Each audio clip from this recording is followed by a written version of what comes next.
Wat is hoogsensitiviteit? Hoogsensitiviteit zegt iets over de manier waarop jouw brein bedraad is. En dat zorgt ervoor dat sommige delen in je brein sneller geactiveerd worden of actiever zijn dan mensen die niet hoogsensitief zijn. Het gevolg daarvan is dat je gedetailleerder informatie opneemt met de zintuigen.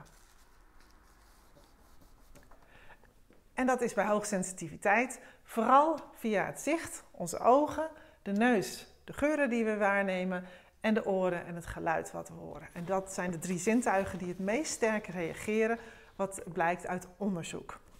De informatie die vervolgens binnenkomt, wordt diepgaand verwerkt. Er wordt flink nagedacht.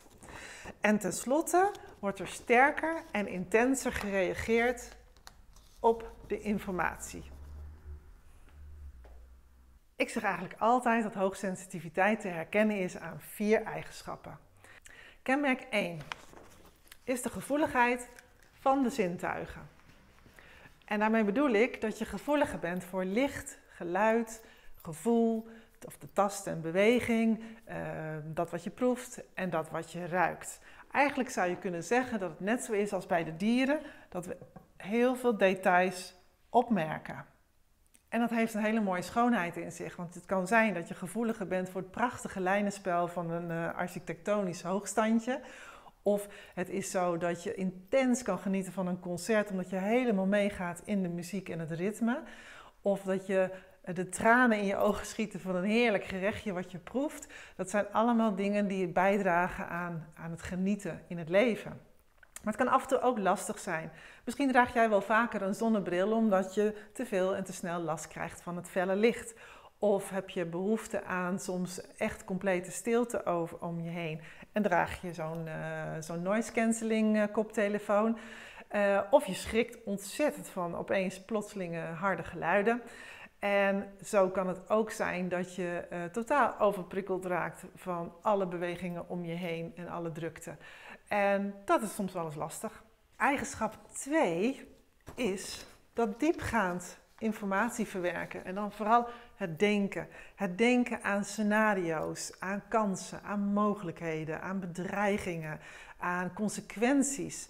Eigenlijk ben je heel erg druk de boel aan het analyseren en hou je ervan om overzicht te hebben. Overzicht over het nut en de noodzaak, waarom de dingen moeten gebeuren en alle mogelijkheden waarop het zou kunnen, om zo de beste optie te bedenken en daar dus ook het beste resultaat uit te halen.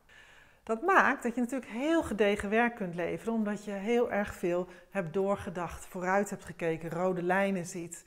Het nadeel is dat je ook heel goed kan piekeren.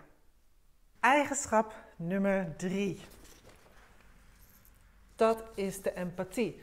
En dit is eigenlijk een gevolg van de diepgaande informatieverwerking. Want een onderdeel van de diepgaande informatieverwerking is dat je namelijk heel goed kan inleven in een ander, omdat jouw spiegelneuronen sneller geactiveerd worden. En dat zijn stofjes in je brein die zorgen ervoor dat je de emotie van de ander heel snel doorhebt. Maar ook het standpunt of het perspectief van de ander heel goed kan begrijpen.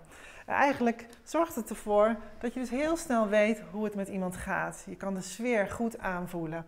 En uiteraard maakt dat je ook heel zorgzaam voor andere mensen. En een valkuil kan zijn dat je te gericht bent op de behoeftes van andere mensen. Dus dat je eigenlijk je eigen gevoel van wat vind ik belangrijk of wat wil ik graag daarmee verliest, omdat je te lang het perspectief inneemt van een ander. Eigenschap 4 is dat je geneigd bent om ook van alles te gaan doen met alle informatie die is binnengekomen en intens is verwerkt. En dat is natuurlijk fantastisch, want je bent daardoor ook meestal wel een hele loyale werknemer die de zaakjes goed op orde heeft. Dat komt wel goed. Alle mensen worden vervuld, zeg ik altijd, met een hoogsensitief persoon. Want die anticipeert graag op dat wat hij al gezien heeft of gelezen heeft in de gezichten van anderen. Maar dat heeft ook wel een schaduwkant, namelijk dat je verandert in een draak, explosiever raakt, emotioneler kan reageren en intens moe bent van al het werk wat je gedaan hebt, maar ook van alles wat er binnen is gekomen en dan ook nog intens is verwerkt in het brein. Ik zeg wel eens, een hoogsensitief persoon leeft soms 10 levens in zijn hoofd En dat vraagt om energie, om de juiste voeding, om de juiste zelfzorg en de juiste dosis rust om daarvan bij te komen. En daarna is het werk nog niet gedaan, want dan heeft een hoogsensitief persoon ook nog de neiging om op de bank even alles heel rustig nog een keertje te doordenken, te reflecteren, te bekijken. Was dit nou echt de beste optie? Of had ik het anders kunnen doen?